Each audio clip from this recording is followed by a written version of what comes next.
Good morning, good afternoon, good evening. My name remains King of Boys.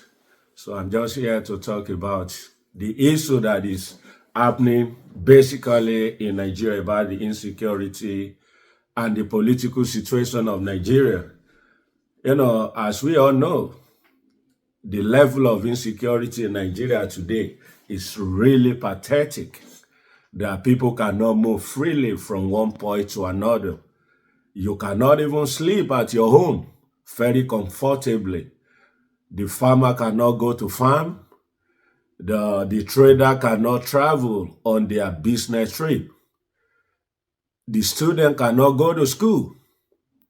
Everything is, just turning upside down.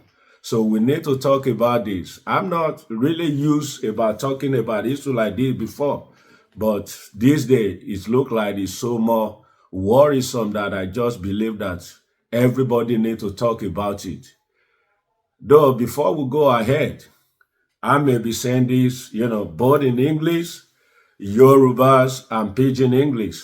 I believe everybody already see the video that is trending about a couple that just wedded. They were being kidnapped, and the terrorists want to rape the wife that was pregnant, whereby the husband refused. The husband and the wife were killed in broad daylight. Abeg no na airport. Abeg no na airport. Abeg no na airport. Abeg my wife get belle. They wan sleep with her. Abeg no na airport. No na airport. Abeg. Na only 7 million for me. Lucky please. Abeg no na airport. No na airport. They say na 15 million they dey find. No na airport. No na airport. No na airport. No na airport. Abeg. No na airport. No na airport. No na airport. Abeg my wife get belle. Abeg my wife get belle. No na airport. Abeg. Abeg. Good morning, sir. This is where my brother and his wife were kidnapped last night. The both of them, around the hours of 7 to 8. He was coming back from town yesterday in his house when they kidnapped him and his wife. According to somebody that was at home, he said he saw Fulani men taking them inside the bush. So this is the bush that he saw them.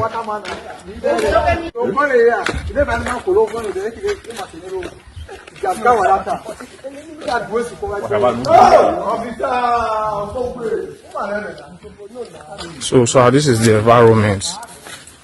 This is the bush where he was taken into. They took him and his wife last night. So this is the place. This is the place where we saw footprints. This is the place where we saw their footprints. Our younger brother that was at home yesterday, he saw them. So he was the one that called us. Before we got to the environment, they were already gone. What country are we having these days that nobody can walk freely, nobody can sleep without their two eyes being closed? This is very pathetic. This is a new wedded couple, for goodness sake. Even if they offended somebody, do they need to be killed? If they offended somebody, they need to just at least call them, let them apologize. But I don't blame the terrorists, I blame the government.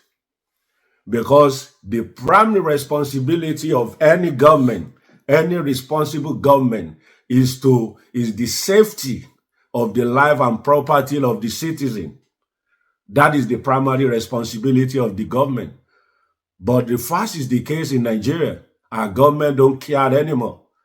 Only what they care is about how to embezzle money, how to loot our treasury, how to, their self-ambition, how to achieve it. They don't care about the citizen anymore. Like last 2 weeks, a brigadier general was killed. Even they saw it on video. But our president said nothing about it till now. The National Assembly, they did nothing about it. What country are we going to give to our coming generation if everything is happening like this today? We need to talk about this. Let everybody come up and say something about this. When Donald Trump of America was, talking about giving Nigeria a state of concern, particular concern about Nigeria. People were, hey, and Donald Trump is coming to invade Nigeria. You know, these are the misinformation that politicians in Nigeria are giving to the citizens. U.S. President Donald Trump is threatening to send military forces into Nigeria unless the government stops what he called the killings of Christians by terrorists. Trump posted the message on Truth Social, saying the USA will immediately stop all aid and assistance to Nigeria and may very well go into that now disgraced country, guns blazing, to completely wipe out the Islamic terrorists, he says, who are committing these horrible atrocities. Trump says he's instructed the Department of War to prepare for possible action and says if we attack, it will be fast, vicious, and sweet. Donald Trump is not coming to invade Nigeria. He's coming for the terrorists that are killing people up and down, and our government seems to do nothing about it. In a country, as I said earlier, where a brigadier general, not the last corporal, not just ordinary soldiers, a brigadier general was killed, and the terrorists even have the guts to record the video. And our government did nothing. Our president still traveled to another country, whereby his country is being rampaged by the terrorists every day. So we need to say something. Another one that just happened, a bishop or maybe a bishop or pastor that was kidnapped by these same terrorists. They demanded for 600 million. I believe they are unable to get the money. Both the wife and the husband were killed.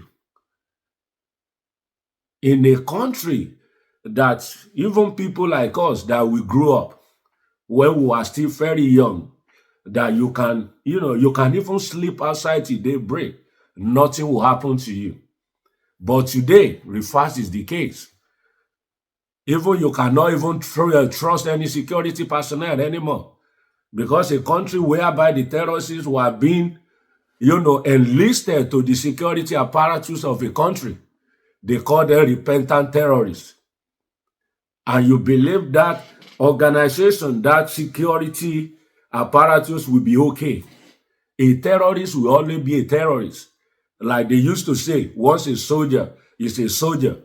A terrorist will always, being loyal to his organization, no matter what you give to them.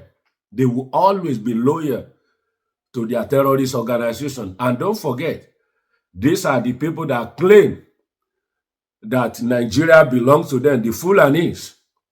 They said is their inheritance, according to Ottoman Dafodio that told them when he was fighting jihadists. So, and this is what they are working on. They are everywhere. So we need, everybody need to sit tight. We need to defend ourselves, because it looks like the government are not ready to secure anybody. They seem like unconcerned about the death, the insecurity. They don't care. But one thing that even really baffles me is people that are outside Nigeria. Most people that are outside Nigeria that are still supporting this same government, that they knew that nothing is working, but because maybe they're getting little money, they're getting little something from the government, they forget that the injustice to one today is injustice to all. And if you believe that this doesn't happen to you today, who knows who is going to happen to you tomorrow? Nobody knows. So this is why we need to come up and say something. Not even only to say something, we need to act up. We need to do something. Like last 2 weeks, Nnamdi Kanu was sentenced to life imprisonment for demanding for self-determination, which is right in our constitution, is the right of every citizen. It is in ECOWAS constitution that everybody have the right for self-determination. You have the right to demand for it. This man is being sentenced to life imprisonment, whereby the terrorists are walking around. They even have the God these days, they're doing the live TikTok. Our Nigeria police intelligence, the army intelligence, the navy, all of them is not working to know the area these people are. In a country where the terrorists are doing live TikTok, I've never heard that in my entire life. As young as I am, and I believe even as old as I am, I never heard it that the terrorists will have the guts to be doing the live video, live TikTok, to show that yes, this is where they are. But our security failed to even do anything about it. Of late, you have bandits on TikTok holding monies. The younger people, younger than myself, that have no employment and no skill because we've neglected them. It's a failure on all our parts over the years. Mr. Speaker, these young people go on TikTok and see a criminal holding minted cash. He's suddenly exciting. You want to emulate him. Mr. Speaker, we can do whatever we want to do in terms of FDI, IGR, investments, but we are failing in our primary duty, which is to protect the people we serve. And at the same time, I don't blame the security men, because the security men cannot do anything without the power that be. They gave them the order what to do and what not to do. Like what happened in Kebbi. The terrorists, at least they already sent the information according to the report that they are coming. And that was why the security personnel, the army, were in that vicinity, that if these people come, they can be able to stop them. But few minutes or hours for these terrorists to come and carry on their assignment, somebody make a call to the soldiers to withdraw from that place. And they did. So a few minutes after that, they came and they kidnapped all the children at that school. The National Assembly, the president, the armies, none of them ever say anything. And the Kebbi State governor is asking questions. Who made the call? What is the call about? But till now, nobody say anything. And we believe everything is right. The governor of Kebbi said that somebody ordered troops out and people were kidnapped. Till today, nobody in Nigeria knows what happened. And no question has been asked. And we are sitting down here as a parliament and we turn and we talk. Yet, somebody is responsible. If I'm the commander-in-chief, I will call the army commander in that place and the head of the army and say, if you don't get me the head of this person, who withdrew the troops to put all these children in jeopardy? It is time for everybody to secure their life, because it seems the government cannot secure our life anymore. We need to do everything possible, because as Yoruba used to say, ẹni tó kú ni títí ẹ̀ gbé. Ẹni tí Fúlàní bá ti pa tàbí bandits bá ti pa, you are gone for life. So Nigeria, let us stand up. Let's defend ourselves. The government cannot do anything. Let's defend ourselves. And if the government believe that this thing is too much for them to do, let them seek for help. This is not too much for them to do. It's not too much. There's no need for them to be ashamed of this. Let them seek for help. Donald Trump has, ready to help. Let them embrace the help. Let him come in and help us out. We can't continue like this. We can't continue losing people every day. How many young soldiers we've lost in this battle of Boko Haram? How many?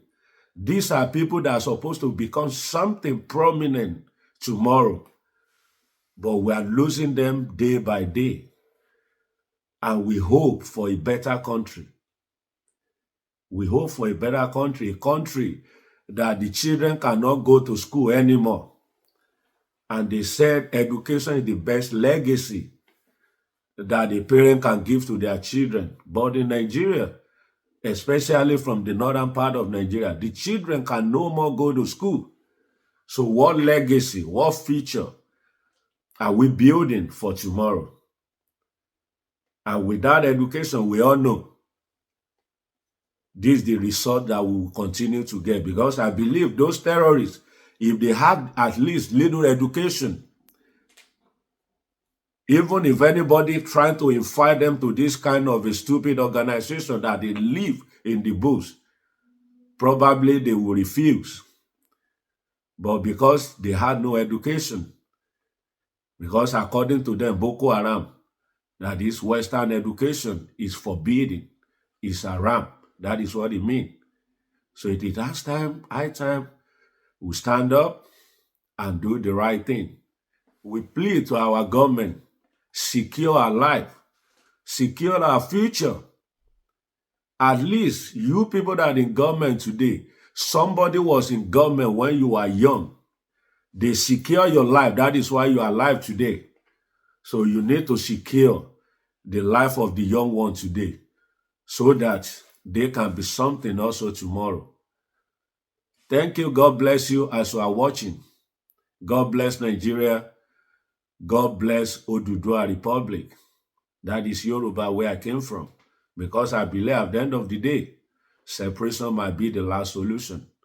So I pray for my Oduduwa country to stand by the special grace of Eledumare. God bless us.